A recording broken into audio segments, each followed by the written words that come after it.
220 ওয়াটের একটি বাল্ব প্রতিদিন 5 ঘন্টা করে চলে, এক সপ্তাহে বাল্ব দ্বারা ব্যয়িত শক্তি কত? তাহলে এখানে শক্তি হচ্ছে বিওটি এককে আমাদের মাপা হয়, ঠিক আছে, বোর্ড অফ ট্রেড ইউনিট। তাহলে এটা মনে রাখবে, ওয়াট ইন্টু আওয়ার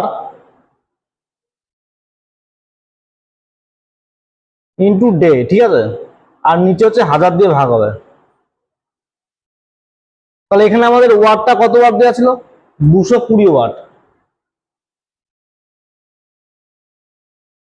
কত ঘন্টা করে চলে? প্রতিদিন 5 ঘন্টা, তাহলে গুণ 5। আর এখানে আমাদের বের করতে হবে এক সপ্তাহ, মানে আমরা 7 দিয়ে গুণ করবো। ডে হচ্ছে 7 আর নিচে হচ্ছে 1000। তাহলে উপরে হচ্ছে আমাদের কি 7000 আর নিচে হচ্ছে 1000। তাহলে ভাগ করলে আমাদের কত আসছে? 7 ইউনিট। তাহলে দেখো 7 ইউনিট আছে আমাদের অপশন সিতে।